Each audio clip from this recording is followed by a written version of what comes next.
বন্ধুরা, চিকেন রান্না তো সবাই করেন, কিন্তু আমি আজকের চিকেন রান্না করব সম্পূর্ণ অন্য পদ্ধতিতে। মিষ্টি কুমড়ো দিয়ে চিকেন রান্না করব, যেটা খেলে আপনারা ধন্য ধন্য করবেন এবং সারা জীবন মনে থাকবে। এখন আমি কিন্তু বৃষ্টির জল ধরে নিয়ে দিচ্ছি। এখন আমি এই চিকেনগুলো ম্যারিনেট করব। আপনারা এখন দেখতে থাকুন এবং আমার সঙ্গে থাকুন। এখানে আছে 500 গ্রাম চিকেন। এখন কিছুটা হলুদ গুঁড়ো দিয়ে দেবো, অল্প মাত্রায় লবণ দিয়ে দেবো, অল্প পেস্ট করা আদা, পেস্ট করা রসুন, কিছুটা কুচে রাখা পেঁয়াজ দিয়ে দেবো, কিছুটা পেস্ট করা কাঁচা লঙ্কা। এখন অল্প তেল দিয়ে দেবো, কিছুটা গোটা মৌরি, অল্প কালো জিরে, অল্প গোটা সাদা জিরে, অল্প মেথি দিয়ে দিচ্ছি। এগুলো এখন খুব সুন্দর করে ম্যারিনেট করব।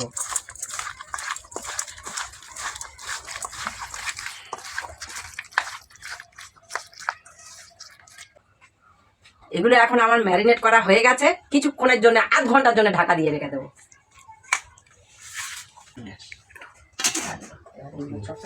দেখুন বন্ধুরা, মিষ্টি কুমড়ো দিয়ে চিকেন রেসিপিটা বানানোর জন্য আমি এখন উনুন ছাড়ে চলে এসেছি। আমার উনুন ধরে গেছে, কড়াটা এখন উনুনে চাপিয়ে দেবো।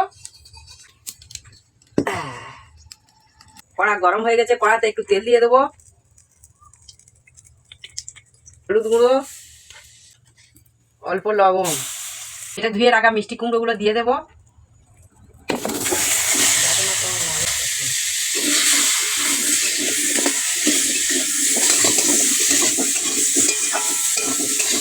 কুমড়োটা এখন কষা হয়ে গেছে, কড়া থেকে তুলে নেব। কড়াতে আর একটু তেল দিয়ে দেবো, লবণ দিয়ে দেবো, অল্প হলুদ গুঁড়ো, ধুয়ে রাখা আলুগুলো দিয়ে দেবো।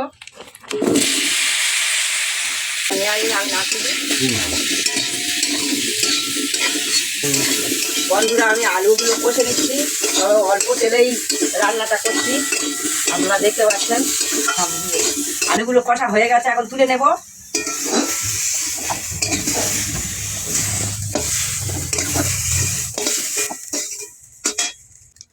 অল্প তেল দিয়ে দেব, কয়েকটা শুকনো লঙ্কা, অল্প 5 ফোড়ন, কুচে রাখা পেঁয়াজ, কিছুটা কারি পাতা দিয়ে দেব,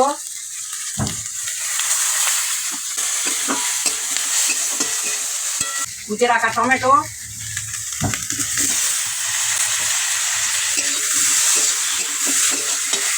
অল্প হলুদ গুঁড়ো, অল্প লবণ,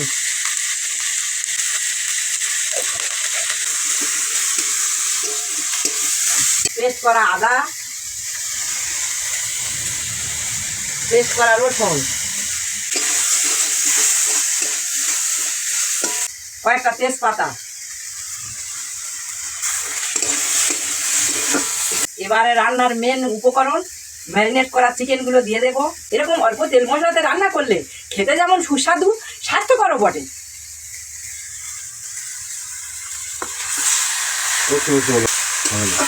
আপনারা দেখবেন, এইভাবে বানিয়ে খেলে গ্যাস অম্ল হবে না, এমনকি বাড়িতে থাকা কোনো রোগী সেও খেতে পারবে। মাংসটা এখন কষছি, একটু সুন্দর সেন্ট হওয়ার জন্য কিছুক্ষণের জন্য ঢাকা দিয়ে দেবে। কিছুক্ষণ বিরতির পরে এখন খুলবো। তবে বন্ধুরা, আমি কয়েকবার কিন্তু ঢাকা খুলে রেখে দিচ্ছি।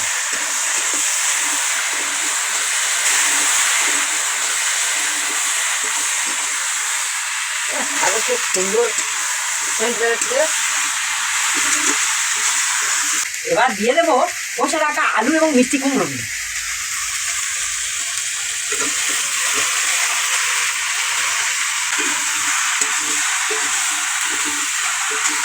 এরপর সুন্দর করে নেড়ে নেড়ে করতে হবে। এবার দিয়ে দেবো অল্প পেস্ট করা কাঁচা লঙ্কা,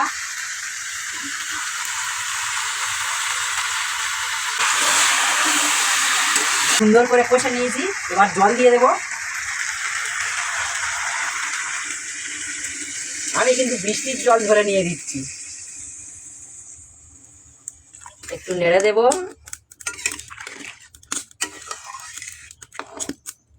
এবার ঢাকা দিয়ে দেব। ফিরে এলাম কিছুক্ষণ বিরতির পর। ঢাকাটা এখন খুলে দেখবো।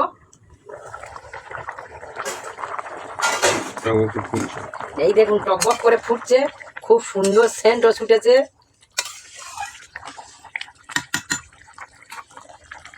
এখন দিয়ে দেবো অল্প পেস্ট করা জিরে এবং গোলমরিচ।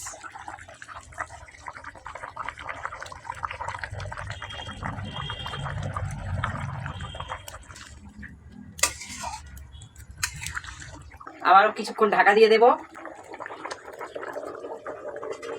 পরে আধ ঘন্টা বিরতির পর আবারও ফিরে এলাম। এখন ঢাকাটা খুলে দেখবো। তবে আপনাদের কাছে একটা অনুরোধ, আপনারা দেখেছি মাংস খুব তাড়াতাড়ি রান্না করে ফেলেন, এটা কিন্তু মারাত্মক ক্ষতি। মাংসর মধ্যে অনেক কিছু জীবাণু থাকে, অন্তত ঘন্টাখানেক ধরে সিদ্ধ না হলে সেই জীবাণুগুলো দূর হয় না। আরেকটা কথা, লবণ তো সব কিছুতেই দিয়েছিলাম, তবু লবণ টেনে নিয়েছে। কারণ এখন দেব পাতিলেবু এবং গরম মশলা, তাই লবণ একটু বেশি লাগবে। তাই আমি আবারও একবার খুলে লবণ দিয়ে দিয়েছিলাম চেখে দেখার পর। এখন এই গোটা পাতিলেবুটা কেটে নেব।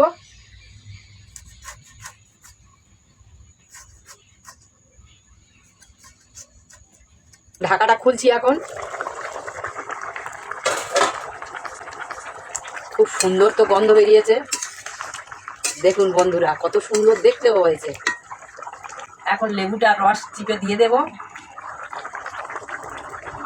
বাবা, এ তো কলকলে রস, খেতে নিশ্চয়ই সুন্দর লাগবে। পাতিলেবুর সেন্ট।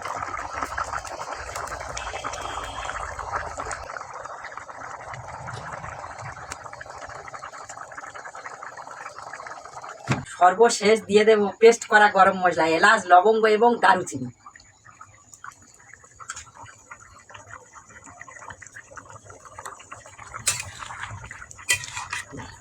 এটা এখন আমার হয়ে গেছে, নামিয়ে ঢেলে নেব।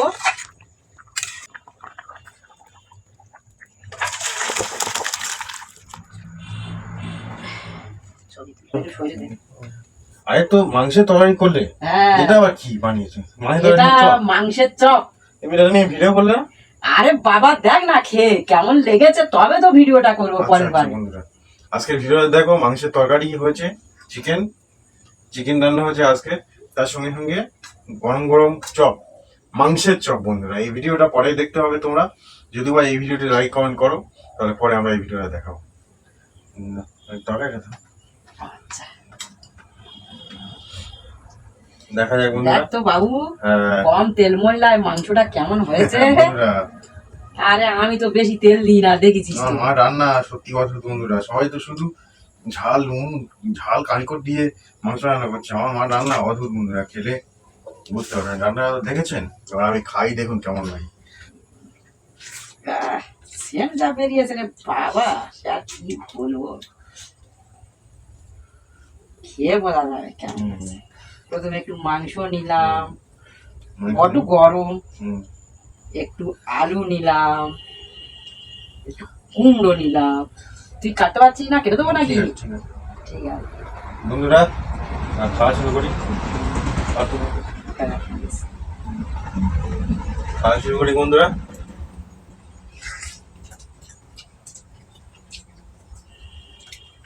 কি বাবু, প্রাণ জুড়ে যাচ্ছে বন্ধুরা, সত্যি বন্ধুরা, আপনারা বলে বেড়াতে পারবো না। যতক্ষণ না আপনারা এইভাবে বানিয়ে খাবেন কিছু বুঝতে পারবেন না। ধরো এই জিনিসটা খেয়ে দেখবো, এটা পরে রেসিপি করা হবে। বিয়ে বাড়ি পকোড়াকে হার মানিয়ে দেবে সত্যি বন্ধুরা। বিয়ে বাড়ির পকোড়া শুধু তো বেসন গুলে দেয়। এটা সলিড মাংস বন্ধুরা, পরে ভিডিওটা দেখবেন আপনারা কেমন হয়েছে। শুধু সলিড মাংস নয়, মানে সলিড মশলা, মানে সত্যিকার যে মশলাটা দরকার। বন্ধুরা আমরা একটু শান্তিতে খাই, আর বেশিক্ষণ কথা বলতে পারছি না, লোক সামলাতে পারছি না। আপনারা আমাদের সঙ্গে থাকবেন, লাইক কমেন্ট শেয়ার করবেন, আমাদের চ্যানেলটিকে সাবস্ক্রাইব করতে ভুলবেন না। এই পর্যন্ত, পরের ভিডিওতে আবার দেখা হবে। আপনারা কোথা থেকে দেখছেন আমাদেরকে বলবেন, তবে আপনাদের আমরা ধন্যবাদ জানাতে পারবো। আপনারা সঙ্গে থাকুন, সাবস্ক্রাইব করুন, লাইক কমেন্ট শেয়ার করুন। ধন্যবাদ বন্ধুরা।